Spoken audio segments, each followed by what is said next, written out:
Hey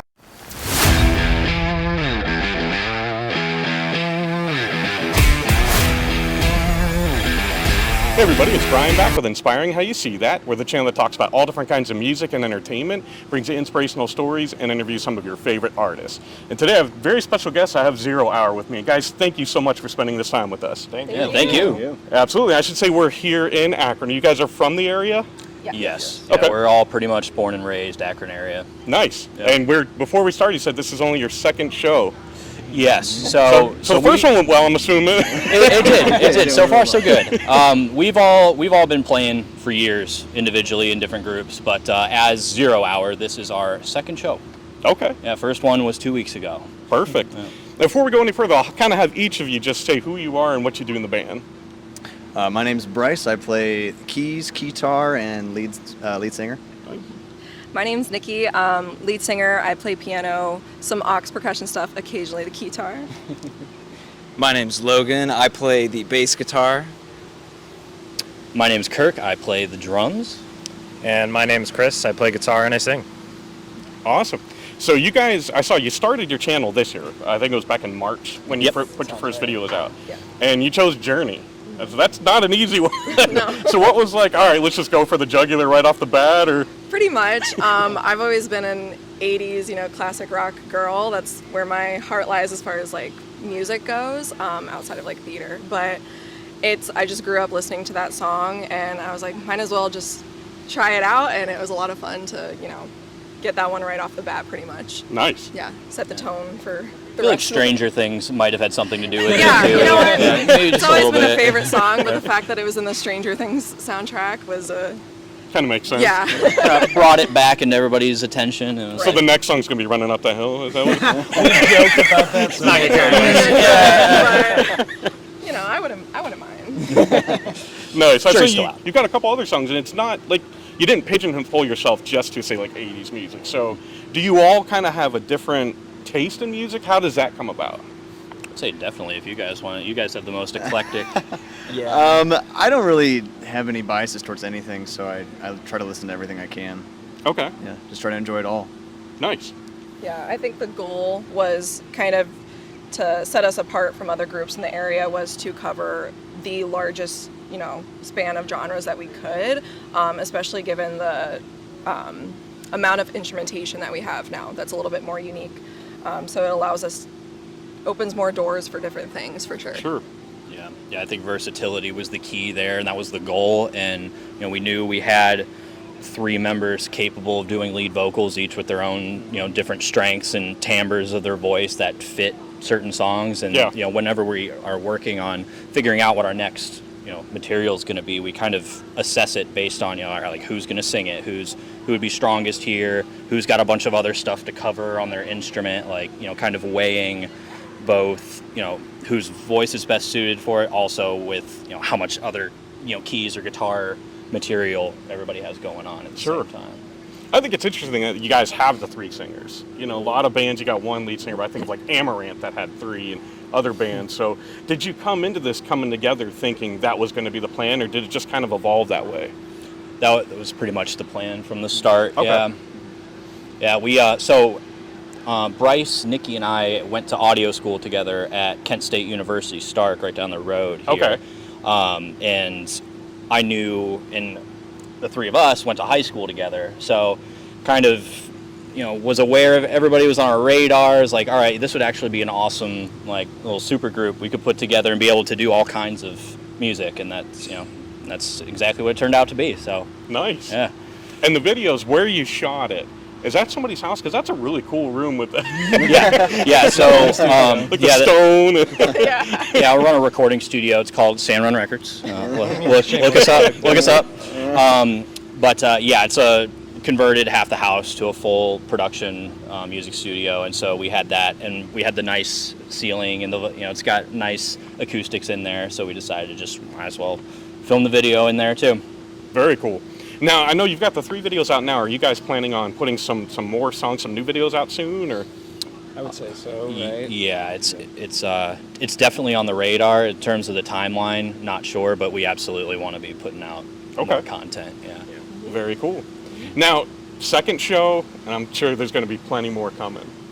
If you could do a collaboration with any band out there or any artist, and it may be different for everybody, I think it would be different. who would you guys On the choose? line.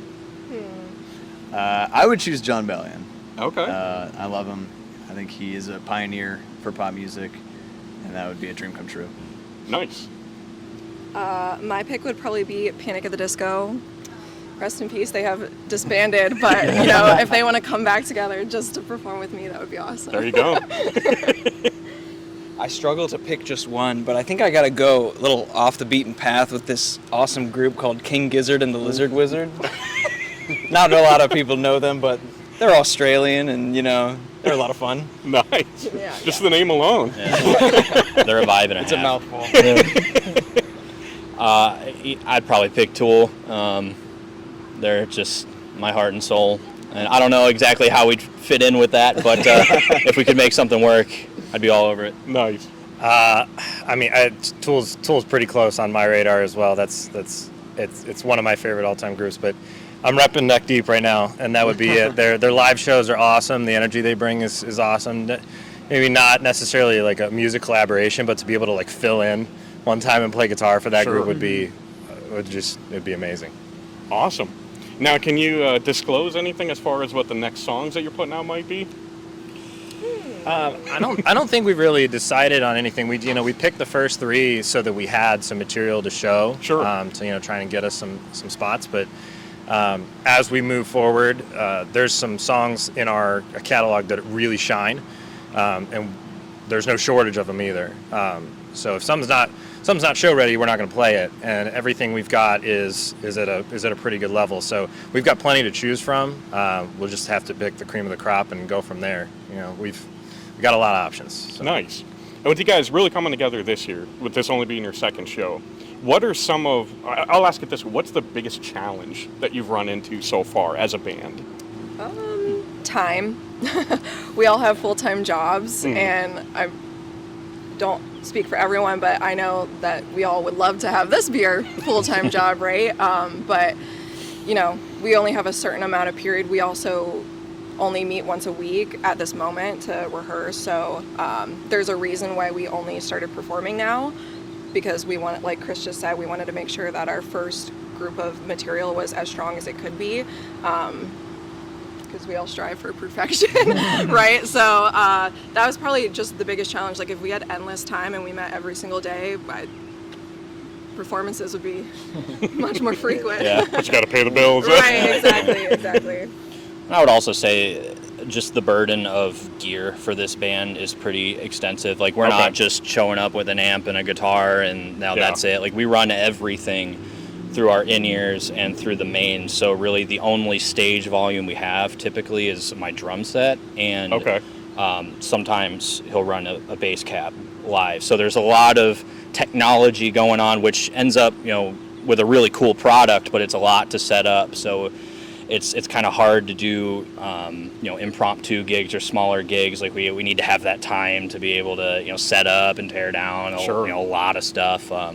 But we try not to let that stop us. It just, makes things a little clunky sometimes. Longer the days where we used to play damp basements and, lug around little practice amps and stuff. I mean, it's definitely where everyone starts, but the technology has really taken over with us over the years. We've added and now, I mean, I bring a guitar and a board, and I go right into the PA system. There's no amp or speaker behind me at all. So Nice. And guys, I want to thank you again for taking this time to talk with me. Before we go, if there's somebody out there who's thinking of starting a band, kind of following, doing what you guys are doing now, what kind of advice would you want to give them? Go down the line. I would say don't hesitate. I mean, just start. And that's the easiest way. I mean, I remember for years I was just kind of holding back, maybe I'll do that next year. But then these guys approached me and it was great. So I just do it. Nice. Yeah, I would say, as corny as it sounds, find people that you enjoy hanging out with. We're all pretty close friends just outside of this anyways, and that makes it even that much more fun. Sure. So find people that you trust, can rely on, and that you vibe with. Nice. I would say pick the instrument you want to try and learn don't be afraid if it takes a little bit of time to get it rolling, and just try to learn as many songs as you can and have as much fun as you can. Nice. Yeah, I think kind of nutshelling everybody else is like it's supposed to be fun. It's very easy to get caught up in metrics of like, you know, how many people are coming out, you know, how big's the show, when's the show, where's the show, you know, where am I headed? But you know, a lot of times it's easy to lose track of like, hey, you know, we're playing music live in front of people. So yeah, just remember it's supposed to be fun and have fun with it. Yeah, no, I mean, all of those things and finding like-minded individuals was probably the thing that was most important for me. You Sure. know, everybody that has a similar, you know, work ethic and set of goals makes it really streamlines everything and makes sure that we're all, you know, headed in the same direction. So and that helps with picking songs, picking venues, show expectations. It puts all that stuff to the side, since we all know we all are on the same page, and then we're just really able to have fun. You know. Nice. And where can fans follow you guys online at? Yep, Instagram. It's Zero Hour Band on Facebook, Instagram, and YouTube. Awesome. Yeah. And again, guys, thank you so much. Really appreciate it. Before we go, is there anything else you'd like to say to fans? Thanks for being here.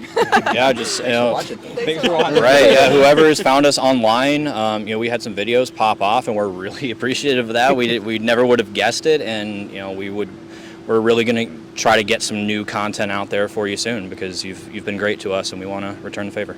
Yeah, and if you're in the Akron, Cleveland area and you're looking for bands, hit us up. There you go. And we'll be sure to let you guys know anytime that they come out with new music. So again, thank you guys so much. This was a blessing. Yeah, thank you You're so welcome. much. And we want to thank you guys for spending this time with us. As always, we love you. God bless, and rock on.